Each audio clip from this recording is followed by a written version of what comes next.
Shalom Bapak Ibu Saudara yang dikasih Tuhan. Shalom Pak Harja dan Ibu Charlotte. Ya, cukup di situ aja. Kita bersyukur saudara hari ini semua dalam keadaan baik. Keadaan luar biasa baik tentunya. Amin, amin. Nah saudara, hari ini saya akan berbicara tentang to will and to act. Ya, the desire, the desire and the ability. Tapi sebelumnya saya mau 3 minggu berturut-turut ini ada 3 pasang yang sudah diberkati Tuhan dalam pernikahan. Ya, 3 minggu berturut-turut saudara. Yang pertama Bapak Roni dan Ibu Heni. Yang kedua Saudara Martin dan Saudari Intan. Dan yang ketiga baru semalam Saudara Hendrik dan Saudari Shirley. Kayaknya hari ini gak datang dia. Ya, beri tepuk tangan buat orang-orang yang diberkati Tuhan. Sekali lagi selamat buat orang-orang yang sudah diberkati dalam pernikahan. Nah saudara, nanti ya kalau setelah pulang kita lihat ada yang di foto ini, nanti kasih salam saudara. Karena kita keluarga, setiap ada keluarga Tuhan, amin. Nah saudara, hari ini yang menjadi dasar tema hari ini, saya ingin mengingatkan kembali tentang ide dan kesepakatan di surga. Kesepakatan awal di surga yang menjadi dasar kita ini ada di dalam dunia ini saudara. Jadi ini dasar kehidupan manusia yang ada di bumi ini. Kita lihat di berfirman Allah di Kejadian 1 ayat 26, berfirman Allah, baiklah kita menjadikan manusia menurut gambar dan rupa kita, supaya mereka berkuasa atau have dominion, sampai di situ. Saudara, ini ide dan kesepakatan dari Tritunggal ya. Allah Bapa, Putra dan Roh Kudus. Mereka sepakat sebelum ada manusia satupun di bumi ini. Dan mereka sepakat menjadikan manusia yang imago Dei. Artinya segambar dan serupa dengan Allah. Kenapa harus diciptakan? Kita ini semua harus segambar dan serupa. Karena Tuhan mau mencurahkan kuasanya, mempercayakan kuasanya pada setiap kita. Jadi kita ini orang-orang yang luar biasa, diciptakan dengan master plan, benar-benar dipersiapkan sesuai dengan gambar dan rupa Allah Bapa, Putra dan Roh Kudus.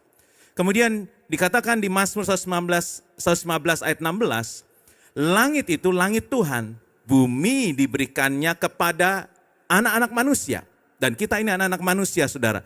Jadi artinya Tuhan menciptakan bumi untuk menjadi tempat supaya bumi ini dikuasai oleh manusia. Bumi yang tadinya gelap, semua karena iblis jatuh dan dibuang ke bumi, saudara, dilemparkan ke bumi. Kemudian langkah awal, apa yang Tuhan lakukan kalau kita mau membereskan satu ruangan, yang pasti kita akan nyalakan lampunya dulu supaya ada terang, supaya kelihatan semuanya. Dan Tuhan yang pertama kali menciptakan terang itu. Dan kemudian Tuhan persiapkan semua yang baik. Dikatakan segala sesuatu yang diciptakan Tuhan itu baik. Dan itu semua untuk manusia saudara, untuk setiap kita. Dan manusia have dominion. Setelah itu Allah berfirman, have dominion, berkuasa. Jadi semua kuasa di bumi ini Tuhan salurkan kepada manusia melalui ketaatannya. Ya. Saudara, sejak saat itu Tuhan bekerja melalui manusia. Dia selalu memakai manusia. Sampai hari ini saudara. Jadi bukannya Tuhan gak bisa bekerja sendiri karena kuasa Tuhan tidak terbatas, kuasa Allah tidak terbatas. Bisa gak Allah tanpa manusia saudara? Tentu saja bisa. Tetapi firman Tuhan itu sudah dipegang oleh iblis pada waktu itu dan iblis menggunakan manusia. Ingat ya saudara, iblis gak bisa merusak tanpa menggunakan manusia. Karena di bumi ini semua harus melalui manusia. Imago Dei dan have dominion tadi. Nah saudara, sampai akhirnya Yesus datang dan dikatakan dia taat sampai mati saudara. Jadi ketaatan itu mengalahkan maut dan Yesus merebut kembali kuasa atas bumi sehingga kita umat yang sudah ditebus oleh darah Yesus yang disebut, makanya kita disebut apa? Umat pemenang. Betul saudara, kenapa kita disebut umat pemenang? Pernah gak saudara berpikir kenapa ya kita disebut umat pemenang? Padahal juga kadang-kadang kalah juga gitu. Karena memang Tuhan kita yang menebus kita sudah menang. Ya. Melalui manusia. Kenapa Allah harus menjadi manusia? Karena juga harus melalui manusia penebusan itu. Saudara, karena itu ketaatan itu mengalahkan maut. Dan kita menjadi umat pemenang. Dan kita kembali mempunyai kuasa atas bumi asal dijaga dengan hidup dalam ketaatan kepada Tuhan. Jadi saudara boleh lihat kiri kanannya adalah orang-orang yang berkuasa atas bumi ini, saudara. Amin. Lihat nih orang-orang yang berkuasa sebelah saudara. Ya, saudara bukan untuk saling menguasai, tapi Tuhan memberikan kepercayaan untuk menguasai apa yang ada di bumi ini. Nah saudara, saya mau kita melihat dua khotbah saya, ada dua yang saya sampaikan khususnya pada waktu itu di waktu khotbah diubahkan untuk mengubahkan, saya menyampaikan tentang janganlah menjadi serupa dengan dunia ini. Saudara, dunia ini sudah rusak memang betul, tapi Tuhan sudah tebus dan kita ada di dunia ini untuk melanjutkan misi Tuhan yang pertama, yaitu berkuasa. Jadi kita nggak perlu pengen cepat-cepat pulang ke surga, saudara, karena memang kita diciptakan manusia ini untuk berkuasa di bumi. Jadi nikmatilah kuasa Tuhan yang ada dalam kita untuk di bumi ini, saudara. Ya. Nah saudara, janganlah menjadi serupa dengan dunia, tapi berubahlah oleh pembaruan budimu. Saudara, kita tahu waktu itu saya menyampaikan berubah ini metamorfosis. Jadi artinya perubahan yang drastis. Metamorfosis kalau binatang itu dari kepompong ya, dari ulat menjadi kupu-kupu. Melalui kepompong dulu. Jadi perubahan bentuk yang drastis. Jadi setelah kita ditebus oleh darah Yesus harusnya kita berubah drastis, saudara. Tapi perubahan itu enggak jadi sehari, saudara. Tapi proses itu terus berlangsung setiap hari. Karena itu saya katakan pada waktu itu kata berubah, metamorphose, dalam bahasa aslinya adalah present passive imperatif.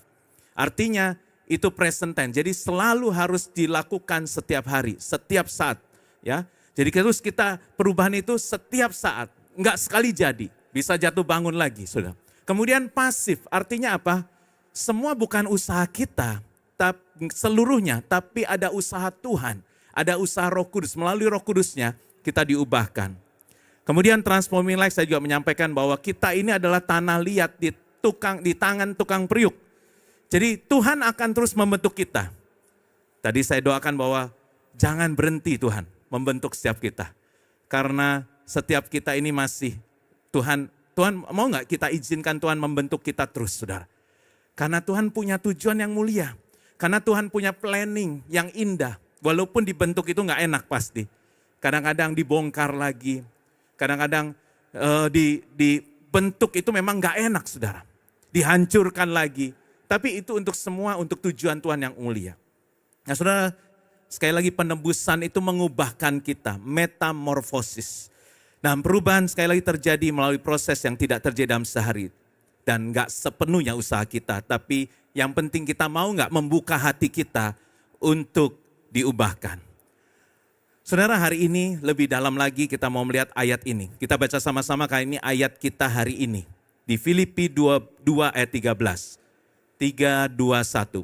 Sebab Allah lah yang mengerjakan di dalam kamu baik apa? Kemauan maupun kemampuan menurut kerelaannya. Dalam bahasa Inggris kita baca sama-sama juga ya. 3:21. For it is God who works in you to will and to act in order to fulfill his good purpose. Saudara, karena Tuhanlah yang akan bekerja di dalam kamu, baik untuk kita bisa mau, bisa menghendaki, ada kemauan, maupun untuk bekerja. Baik untuk melakukan atau kemampuan demi melaksanakan tujuannya yang baik. Karena itu sekali lagi hari ini judulnya adalah to will and to act. The desire and the ability. Saudara, ayat ini menekankan bahwa kita ini kalau punya kemampuan, to will, maupun kemauan, to will, atau maupun kemampuan untuk melakukan hal yang baik itu berasal dari Tuhan, saudara. Jadi bukan karena kita mau sebetulnya, tapi Tuhan yang menaruh di dalam hati kita, baik kemauan maupun kemampuan, yang akan memampukan kita supaya akhirnya tujuan Tuhan, His purpose, tujuan Tuhan yang baik itu tercapai, saudara. Kan kembali lagi ya, kita nggak boleh keluar dari bahwa master plan Tuhan, Tuhan mau pakai kita. Selalu ingat itu. Tanpa manusia di bumi ini Tuhan gak bisa bekerja. Kenapa dia harus pakai Musa, harus dirayu-rayu, bebaskan, ayo bawa keluar bangsa Israel dari Mesir. Kenapa gak Tuhan langsung aja hajar Mesir? Langsung buka laut, langsung tuntun sendiri. Enggak, karena firman Tuhan sekali ya dan amin. Kalau dia sudah berfirman, manusia yang have dominion, dia butuh seorang manusia. Cukup satu, akan memimpin bangsa yang besar itu keluar. Ya, jadi Tuhan butuh Daud untuk mengalahkan Goliat. Harusnya dia langsung dari surga aja, sambar petir aja tuh Goliat, mati. Tapi Tuhan butuh satu orang namanya Daud untuk dipakai sebagai alatnya. Saya percaya Tuhan sedang melihat kita semua mau dipakai Tuhan satu persatu. Dan itu yang saya rindukan karena Tuhan sedang memuridkan gereja ini.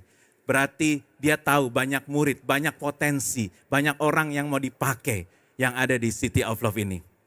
Enggak ada yang amin? Nah, saudara, Tuhan itu memberikan kemauan dan kemampuan. Kita lihat seorang bernama Nehemia. Nah, Nehemia ini manusia biasa, tapi dia memiliki hati yang tergerak. Diberikan kemauan, saudara. Will, saudara. Untuk membangun tembok Yerusalem, saudara, yang runtuh. Namun, dia nggak cuma dapat kemauan, will, tapi dia juga diberikan kemampuan, saudara. Bahkan diberikan hikmat, diberikan protection, perlindungan untuk melakukannya. Kita lihat prosesnya seperti apa di Nehemia 1 ayat 4. Dikatakan ketika aku dengar berita ini, jadi aku pun menangis dan berkabung selama beberapa hari. Aku berpuasa dan berdoa ke hadirat Allah semesta langit. Saudara, Nehemia itu mendengar, dia ada di pembuangan, saudara. Tapi dia mendengar bahwa tembok Yerusalem itu runtuh. Pintu gerbangnya tidak tertutup, saudara. Mendengar itu kecuali, saudara. Cuma ada yang ignore, ada yang memperhatikan. Ya. Saudara, padahal orang ini juga bukan pendeta loh, saudara. Nehemia juga bukan nabi, belum jadi nabi. Sekarang baru kita mengakui dia sebagai nabi. Ada nabi besar, nabi kecil. Dia nabi kecil, saudara. Tapi dia adalah orang marketplace. Juru minuman raja, saudara. Seharusnya buat dia peduli amat lah. Dia udah enak dipercaya sebagai raja untuk melayani raja pada waktu itu. Saudara, tapi dia ingat bangsanya. Dia ingat terus kotanya. Makanya setiap hari Minggu kita mendoakan kota kita dan bangsa kita, saudara. Supaya kita selalu ingat kita ada di mana kita harus mendoakan kota kita dan bangsa kita, saudara. Saudara, kemudian dia berkata begini, aku tidak memberitahukan kepada siapapun rencana yang diberikan Allahku dalam hatiku untuk kulakukan bagi Yerusalem. Jadi dia tahu banget, akhirnya setelah diuji ini kemauan Tuhan yang ada dalam hatinya, saudara. Saudara, dia akhirnya karena sangat sedih, raja itu tahu bahwa kenapa? Karena raja sayang dengan juru minumnya, ini seperti tangan kanannya, orang yang dipercaya. Saudara, kalau memberikan kepercayaan pada orang yang memberikan minum, berarti orang ini dapat dipercaya. Karena paling gampang ngeracunin melalui juru minum, betul saudara? Jadi raja sangat percaya sama orang ini. Nah, raja melihat mukanya dari Nehemia ini sedih. Kemudian ditanya kenapa, dia ceritakan. Aku sedih karena bangsaku, tembok negaraku, Yerusalem itu runtuh. Kotaku pintu gerbangnya terbuka. Langsung dikasih izin, kamu boleh cuti dulu, kamu bangun. Bahkan diberikan surat, saudara. Surat sakti lah ya istilahnya. Ke bupati-bupati. Bahkan diberikan bahan-bahan, saudara. Karena ada satu kemauan. Saudara, kalau saudara baru dapat kemauan dari Tuhan, bingung caranya gimana ya. Tuhan akan kirimkan raja-raja untuk menyediakan semuanya, saudara. Baik surat izinnya, kebutuhannya, bahan-bahannya. Kalau proyeknya Tuhan, Tuhan pasti sediain, saudara. Nggak mungkin Tuhan nggak sediain. Karena itu Nehemia hanya membuka hatinya. Dia melangkah, saudara. Dan saudara, tetapi kita juga lihat, saudara. Walaupun Tuhan yang menaruh kemauan Tuhan dalam Nehemia, apakah semua lancar jaya? Enggak, saudara. Halangannya begitu banyak, saudara. Halangannya. Dia difitnah, dia diancam. Dia tuh mau dibunuh, saudara. Ada orang-orang yang merencanakan pembunuhan kepada Nehemia, saudara. Ya, makanya Nehemia bisa bilang gini, tangan Allahku yang baik melindungi aku. Dia bisa mengerti Kalau Tuhan udah punya proyek, Tuhan juga yang jaga, saudara. Tapi ketar-ketirnya tetap, takutnya tetap ada, saudara. Kalau kita melakukan kehendak Tuhan itu bukan berarti semua damai-damai, saudara. Pasti ada ketakutan, ada ancaman, ada fitnahan. Tetapi dia tetap melangkah karena ada perlindungan Tuhan yang dahsyat, saudara. Saudara ingat ya, selalu ada kawan dan lawan, saudara, di dalam proyek Tuhan. Di dalam proyek Tuhan selalu ada kawan dan lawan. Tuhan kirimkan sahabat-sahabat untuk mendukung si Nehemia. Tapi iblis itu tahu proyek Tuhan harus digagalkan. Ya, proyek Tuhan harus digagalkan. Jadi kalau sudah nggak ada lawan, jangan-jangan itu bukan proyeknya Tuhan. Karena iblis paling nggak suka dengan proyeknya Tuhan. Makanya muncullah Sanbalat, muncullah Tobia yang merencanakan pembunuhan terhadap Nehemia. Tapi don't worry, kalau proyeknya Tuhan, Tuhan yang jaga, saudara. Iblis tuh mau menghalangi kemauan Tuhan dengan memakai manusia juga soalnya. Makanya dia pakai Sanbalat dan Tobia. Ya, saudara, Nehemia tetap diberikan keberanian, saudara. Hikmat diberikan, tuntunan Roh Kudus sehingga dapat menyelesaikan kemauan Tuhan. Dan benar, Nehemia 6 ayat 15 dikatakan, tembok itu selesai dibangun pada tanggal 25 bulan Elul dalam waktu 52 hari, saudara.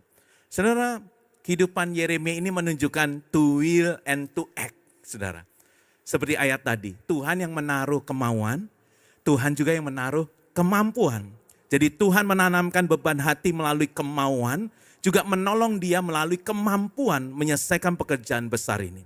Saudara, kalau Tuhan sedang menaruh kerinduan di hatimu nih saudara, Bapak Ibu Saudara, untuk membangun sesuatu, pelayanan, rindu masuk komunitas KOF gitu saudara, atau bahkan membuka KOF, saudara, jangan takut, jangan ragu-ragu saudara.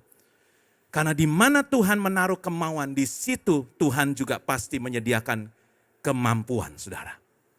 Saudara, ayo saudara, kita mau dimuridkan sama Tuhan. Buka hatimu, buka tempatmu, buka hatimu untuk ikut untuk dimuridkan saudara.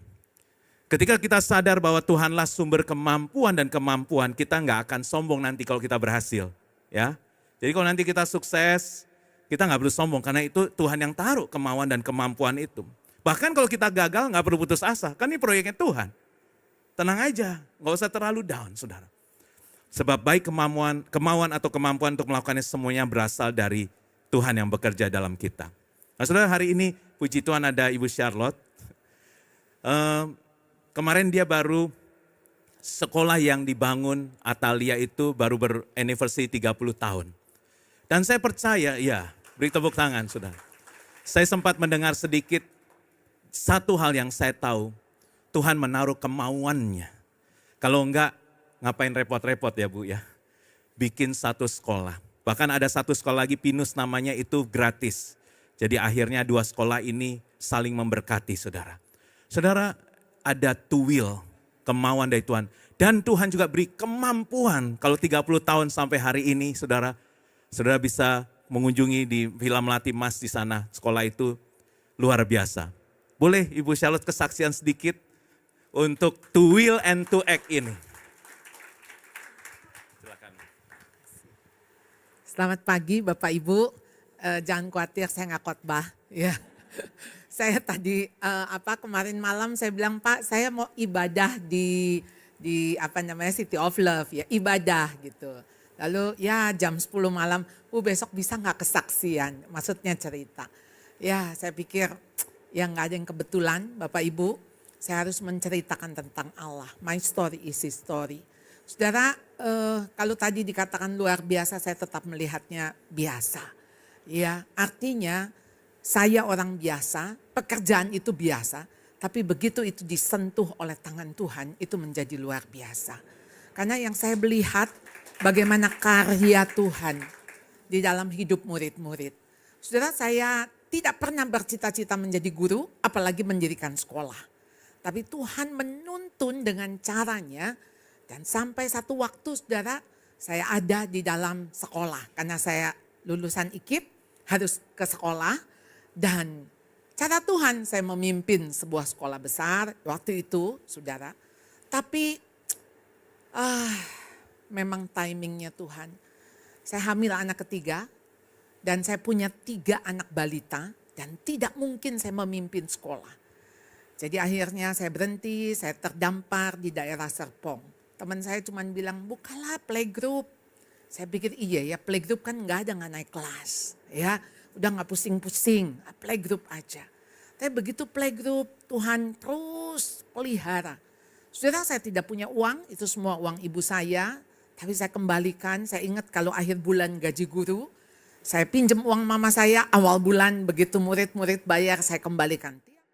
Begitu karena suami saya sedang studi, saya mengelola sebuah sekolah kecil, kami kontrak. Sudah Tuhan anterin dari 20 murid sampai 40, nanti akhir tahun, awal tahun, bukan saya. Lalu seperti ada suara yang mengatakan begini, sekolah ini tetap harus ada. Denganmu atau tanpamu. Kalau aku mau ini ada, aku bisa pakai orang lain. Saudara, begitu kalimat itu seolah saya dengar, saya cepetan, saya cuma bilang, Tuhan pakai saya, pakai saya. Saya bilang, saya mau dipakai sekalipun, lalu ada gambaran seperti lilin, sekalipun itu dibakar sampai habis, tapi saya mau Tuhan pakai saya. Saudara, itu saya pikir nekat banget, tetapi itu respon, saya nggak tahu ya kalau saya seperti Petrus yang sanguin, itu rasanya seperti langsung merespon. Lalu kemudian setelah itu saya baru sadar, gimana dan bagaimana Tuhan? Dengan siapa? Dan dengan apa? Dan dengan apa? Lalu ketika satu kali saya sharing dengan satu hamba Tuhan. Dia cuma bilang gini, apa yang ada di tanganmu? 5 roti 2 ikan. Serahkan itu semua. Oke, saya serahkan apa ya Tuhan? 5 roti 2 ikan. Terus saya telepon suami saya ada di Palu. Waktu itu dia selesaikan S2. Lalu kemudian saya bilang, ini Tuhan suruh kita 5 roti 2 ikan serahkan semua. Apa kita jual rumah kita untuk bangun sekolah? Karena beli tanah gak cukup uang yang ada di sekolah. Ya udah gak apa-apa, jual aja semua emas-emas. Saya bilang gak ada emas. Saya bilang ada emas tuh dari mama. Saya bilang ya, kalung sama gelang. Ya gak apa-apa, jual aja. Saudara, waktu saya mau jual gak laku. Nah di situ saya baru ngerti. Tuhan itu bukan mau uang kita. Tuhan itu mau hati kita. Karena Tuhan gak pakai uang saya, rumah saya gak laku. Tapi dia menggerakkan teman saya. Jadi waktu teman saya bilang, gimana rencana kamu sekolah? Saya bilang, sorry saya gak mau join. Join nanti bisa bubar. Saya bilang, boleh gak donate? Karena saya juga akan donate. Saya akan jual rumah saya akan donate. Saudara, waktu itu digerakkan oleh Tuhan untuk donate. Dia bilang, oke, saya akan donate. Dia bilang. Dan saudara, waktu saya tanya, kenapa kamu mau donate sebesar ini? Dia cuma bilang, saya ngelihat kamu gila. Dan saya mau ikutan gila. Oh oke. Dan memang rumah itu tidak terjual Bapak Ibu. Jadi tidak pakai uang rumah. Dan setahun kemudian setelah gedung berdiri, baru rumah itu terjual. Dan saya baru tahu ternyata rumah itu jadi murah karena harga rumah udah naik. Singkat kata, saya membangun yayasan yang dimana orang-orang itu donatur. Dan sampai hari ini 30 tahun, jadi ketika Tuhan memelihara, itu yang buat saya amazing, ajaib. Dan tema daripada ulang tahun ke-30 adalah God's Amazing Journey. Karena saya cuma ngelihat hidup ini hanyalah sebuah perjalanan. Tapi perjalanan ajaib bersama dengan Tuhan. Jadi waktu tadi Pak Tim terus ngomong ya soal to weak and to act. Saya lihat lagi ada terjemahan, He give the power to act. Dia kasih kita kekuatan untuk melakukan. Karena saya juga sering kali menyerah saudara. Waktu awal saya pikir udah sampai SD aja. Gak usah SMP, SMA. Tapi begitu SD, ya bagaimana Tuhan? SMP, bagaimana harus bangun? Tanah itu sudah kita utang lewat bank saudara. Yayasan untuk pinjam di bank itu sulit sekali. Lalu kemudian bisa ada satu ibu, entah dia ketemu dengan salah satu rekan yayasan kami. Dia bilang, bagaimana dengan sekolahmu? Iya kami butuh uang dan untuk bangun. Lalu dia bilang, oke, saya akan kirim uang itu. Dan kalian bisa bayar kapan saja ketika kalian ada uang.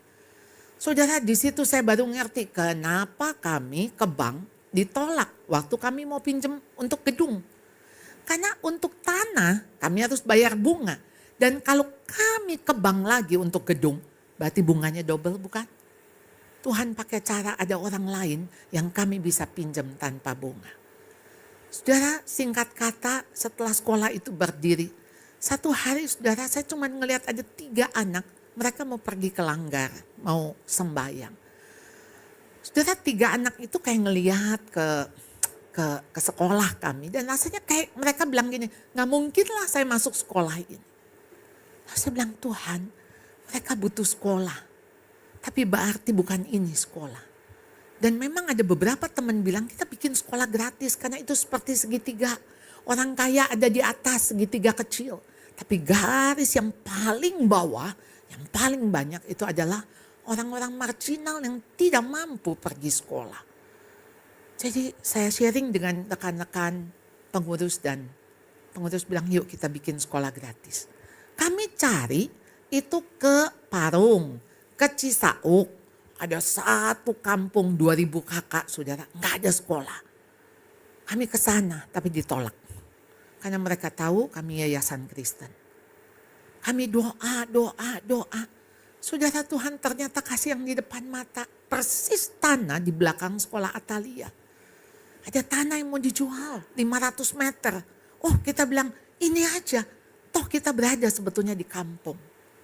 Saudara, dari situ kami mulai bangun, kami datengin tiap-tiap rumah yang anaknya kecil bisa sekolah. Waktu kami datang mereka bilang gini, mau bayar berapa kalau anak saya sekolah? Karena anak saya itu cari uang buat saya. Mereka jadi gojek payung, mereka kerja di pasar, mereka saudara. Saya bilang, no, kami tidak akan bayar. Tapi anak saudara bukan hanya jadi gojek payung, bukan hanya jadi tukang gojek. Saya bilang kalau anak ini sekolah, satu hari jadi bupati, mau enggak? Sudah awal-awal kami di teror, dikasih bangkai, dilemparin bangkai, kotoran manusia dan sebagainya. Karena mereka menolak. Tapi hari ini sudah 13 tahun sekolah Pinus berdiri. Dan saya ingat waktu sekolah Pinus selesai sampai SD, saya bilang kami gak sanggup. Karena itu sekian M saudara setiap tahun kami harus berikan. Lalu kemudian ada satu ibu, dia peluk saya. Dia bilang, Bu Charlotte, kami menyekolahkan anak kami di sini. Kami harus terima perlakuan tetangga kami, saudara-saudara kami. Mereka cuma bilang, kamu gak takut anak kamu jadi Kristen?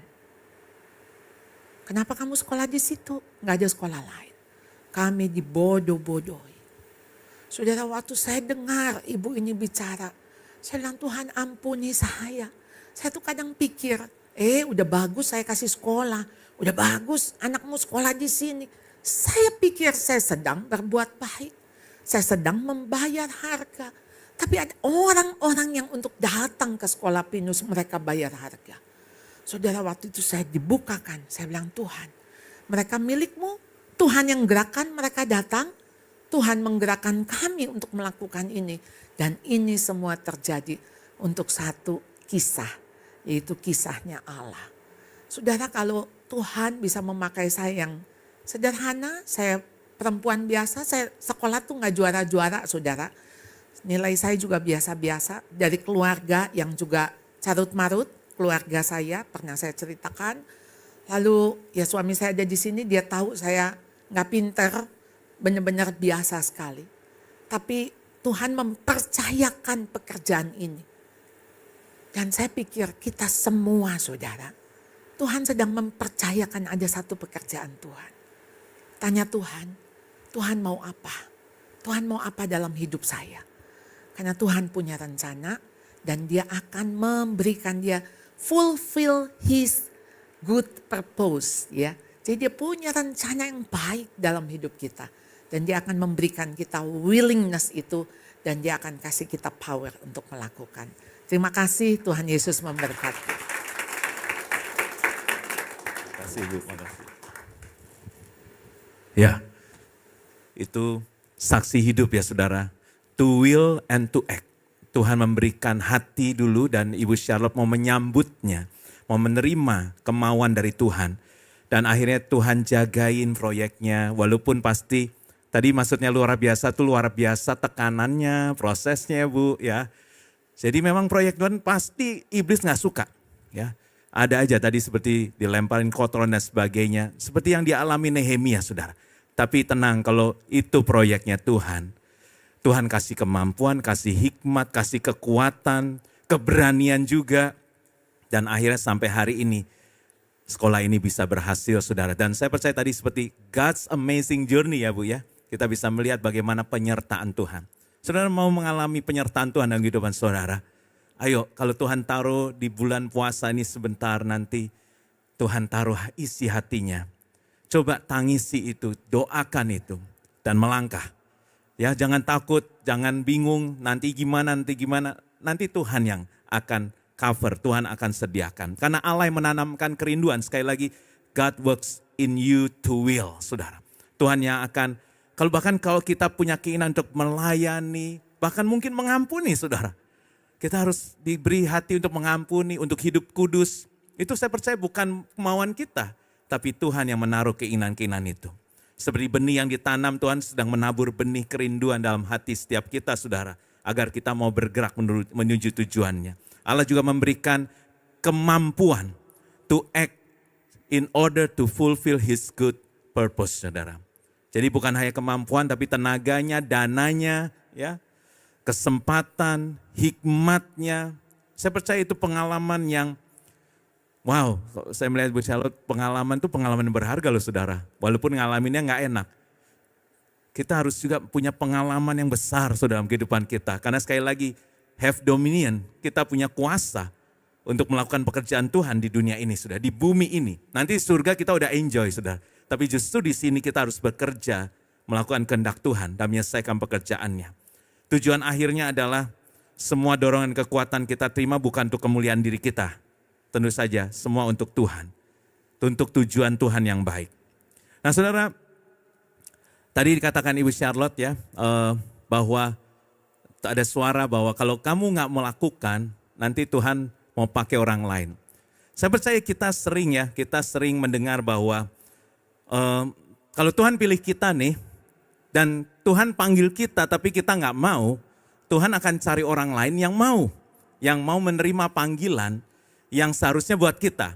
Betul ya? Ya tadi juga Ibu Charlotte menyampaikan. Tapi ada satu orang yang menarik, namanya Yunus saudara. Yunus ini nggak mau ya, dia melarikan diri dari panggilan Tuhan. Dan anehnya Tuhan nggak cari orang lain. Tuhan kejar dia sampai akhirnya dia mau dan Tuhan memberikan kesempatan kedua kepada Yunus, saudara. Kita lihat ya di Yunus 1 ayat 10, tetapi Yunus bersiap untuk melarikan diri ke Tarsis, jauh dari hadapan Tuhan. Saudara tahu ceritanya semuanya, dia suruh ke Niniwe, dia ke Tarsis, dia beli tiket kapal, dia tidur di dalam kapal yang paling bawah saudara, kemudian kapal dihantam badai. Enak-enak tidur, semua udah ketakutan, akhirnya nahkoda kapal cariin si Yunus, kamu ngapain tidur aja? Kita nih semua sedang mau mati, tahu nggak? Dan kita lagi cari apa penyebabnya, diundi ternyata Yunus saudara. Dan akhirnya orang-orang itu mengetahui bahwa ia melarikan diri jauh dari hadapan Tuhan. Saudara ada hari ini yang saudara sedang melarikan diri dari Tuhan, nggak usah angkat tangan, bertobat aja. Ya. Tapi yang luar biasa saudara akhirnya benar dia harus dibuang. Ya, dan setelah dibuang langsung reda saudara. Benar ini gara-gara Yunus. Setelah dibuang ke laut, datanglah ikan besar. Bukan ikan paus ya saudara. Tolong jangan ikan paus, itu guru-guru sekolah minggu yang bilang. Ikan besar dan itu hanya satu kali itu dia muncul saudara. Dia makan itu Yunus dan Yunus ada di dalam ikan. Bukan kayak Gepeto ya saudara, dia bakar ikan kecil, ada api unggun di dalam perut ikan. Enggak saudara, dia sudah blenyet mungkin karena masuk ke perut ikan saudara. Tapi di situ dia masih ngomong sama Tuhan, ampuni aku. Dan yang luar biasa muncul perintah yang kedua. Datanglah firman Tuhan kepada Yunus untuk kedua kalinya saudara. Jadi Tuhan itu baik, masih memberikan kesempatan pada kita hari ini saudara. Padahal udah banyak yang lariin diri kayaknya. Banyak yang nolak kayaknya. Kelihatan dari muka-mukanya lari dari panggilan Tuhan. Tapi Tuhan lagi panggil untuk kedua kalinya. Mau nggak kamu ke Niniwe? Dan kali ini Yunus pun segera pergi ke Niniwe sesuai dengan firman Tuhan. Saudara, luar biasa, awalnya Yunus gak mau melakukan perintah Tuhan untuk pergi ke Niniwe. Ia justru melarikan diri ke arah yang berlawanan. Tapi Tuhan itu luar biasa, dia mau bekerja supaya ada will, ada kemauan. Dan dia kasih kemampuan di dalam kehidupan kita untuk proyeknya Tuhan. Proyeknya Tuhan. Maka bersiaplah Yunus selalu pergi ke Niniwe sesuai dengan firman Tuhan. Jadi setelah proses, saudara, jadi proses itu baik juga untuk mengembalikan kita ke panggilan Tuhan, saudara. Tapi sebetulnya kalau bisa dari awal aja ya, terima. Atau mau dimakan ikan dulu. Mau melenyat dulu atau langsung mau, ayo aku mau Tuhan, seperti Nehemia. Dan Tuhan yang memberi kemampuan, saudara. Saudara, karena firman Tuhan di dalam Efesus 3 ayat 20, bagi dia yang dapat melakukan jauh lebih banyak daripada yang kita doakan atau pikirkan. Seperti yang ternyata dari kuasa yang bekerja di dalam kita. Jadi kuasa Tuhan itu bekerja di dalam kita, bukan di luar kita, saudara. Orang-orang yang dipilih Tuhan itu ada kuasa di dalamnya. Tadi kita udah dengar Ibu Charlotte bahwa gak mudah, mau putus asa pernah. Tapi ada terus kuasa Tuhan yang bekerja di dalam Ibu Charlotte. Itu Tuhan yang kasih. Ya, bukan kekuatan Ibu Charlotte saya percaya, bukan kuat gagah dia, tapi roh Tuhan yang ada dalam Ibu Charlotte yang memampukan dia sampai hari ini, saudara. Sehingga dunia bisa lihat, orang-orang bisa lihat, wow luar biasa ya. Tapi kita kan cuma mau lihatnya doang ya, mau gak ngalaminnya juga. Saudara, diri kami tidak sanggup memikirkan sesuatu yang benar dari diri kami sendiri. Kemampuan kami adalah pekerjaan Allah. Saya percaya kemampuan kita adalah pekerjaan Allah. Dan dia yang memulai pekerjaan baik akan menyelesaikannya melalui kita. Jadi saya percaya Ibu Charlotte, Tuhan akan terus berkarya ya Bu. Dan Tuhan akan selesaikan tujuan Tuhan untuk sekolah ini. Ibu Bapak gak perlu khawatir karena itu proyeknya Tuhan. Tuhan akan menyelesaikan apa yang sudah dimulai pekerjaan baik ini. Saudara, yang terakhir Tuhan juga kasih kemampuan walaupun saudara gak mampu. Namanya Musa, semua tahu namanya Musa. Musa ini dia bilang bahwa maaf ya Tuhan, aku dari dulu sampai sekarang tuh susah ngomong. Maaf mungkin dia gagap ya. Aku ini berat lidah, tidak lancar berbicara di Keluaran 4 ayat 10. Tapi Tuhan bilang gini, oleh sebab itu pergilah, aku yang akan menolong lidahmu untuk berbicara dan mengajarkan apa yang kau katakan. Jadi saudara, yang penting mau aja deh. Nanti Tuhan akan kasih kemampuan. Tuhan yang kasih keberanian. Tuhan yang kasih tersedianya dana dan sebagainya, saudara. Tuhan yang akan menyediakan. Jadi Tuhan tuh gak hanya cuma beri perintah, tapi dia juga akan beri kemampuan. Ketika Tuhan memanggil kita untuk melakukan sesuatu yang terasa di luar kemampuan kita, ingat ya, dia yang beri panggilan, dia pasti beri kemampuan. Supaya sekali lagi doang, T-A-A-T. Saudara, banyak orang percaya pada Allah tapi nggak mau menghidupi ketaatan kepada firman Tuhan, kepada panggilan Tuhan. Taat itu membawa kepada kita kepada penggenapan. Saudara mau Tuhan genapi janjinya dalam kehidupan saudara? Jalanlah melalui ketaatan. Dan jalan menuju ketaatan itu memang bukan jalan tol. Naik tangga. Ya. Saya kemarin mendengar yang baru pulang dari China, ada tangga harus naik berapa, bahkan harus punya bawa pernafasan oksigen gitu ya. Ya mungkin juga sesak napas nih mungkin kalau kita taat sama Tuhan. Tapi itulah kalau kita mau taat, jalannya berkelok-kelok. Bukan jalan tol. Ketika kita memilih I obey God, maka kita sedang berjalan dalam kehendak Tuhan. Dan mulai itu, berarti kita ada dalam jalannya Tuhan, iblis mulai gak suka. Tapi selalu ingat aja, Tuhan di pihak kita umat pemenang, bahkan lebih dari pemenang. Ya. Saudara, mari sebelum kita masuk ke zaman kudus, minta Tuhan taruh kemauannya. Minta Tuhan menaruh kehendaknya. Memang waktu kita jalan di jalannya Tuhan tuh gak mudah dan lebih berat saudara. Ya. Tapi itu jalan yang benar. Kalau yang enteng itu salah. Waktu itu Pak Yohanes Sunardi kan khotbah. Setelah itu dia ngomong sama anak saya. Dia bilang, saya mau bentuk badan kamu katanya. Kamu mau jadi apa? Alphard, Mercy, atau apa satu? Apa truk, bus katanya. Ya, katanya kalau Adera itu bus katanya. Kalau Brad Pitt itu Alphard. Dia bilang Brad Pitt. Ya, oke, come. Besok bawa pakai baju olahraga, datang pagi-pagi ke tempat dia menginap. Dan saya antar dia, saudara. Saudara mulai dilatih tanpa beban. Padahal saya kalau nge-gym sama anak saya itu kuat banget. Sampai, wih berat banget, papa gak kuat. Tapi ini tanpa beban, tapi dibenerin. Dia gak kuat, saudara. Pak Yohanes bilang, tuh ngaco kali trainingnya makanya. Kalau bener nih gak kuat dia. Saudara, kalau jalan yang benar, memang berat. Kalau jalannya benar memang berat. Kalau saudara enteng sekarang jangan-jangan salah jalan. Karena anak saya sebenarnya enteng itu semua salah. Kurang benar gitu. Memang mirip saudara. Benar tapi kurang benar. Saudara kalau kurang benar itu salah. 90% benar itu salah saudara. Jadi kalau saudara sekarang nyaman, jalannya enteng-enteng, jangan-jangan salah jalan. Karena yang benar itu pasti berat. Tuhan gak pernah bilang, tapi ada kuasa Tuhan nyata. Buat apa punya kuasa kalau gak menghadapi tantangan? Buat apa kuasa Tuhan kalau kita gak menghadapi peperangan, saudara? Gak ada kita hidup tanpa peperangan. Justru, tapi Tuhan sudah memperlengkapi kita. Dia yang akan berperang dengan kita. Dia sudah menang kok, dia sudah menang. Dan kemenangan ada di pihak kita. Mari, jangan cari nyaman.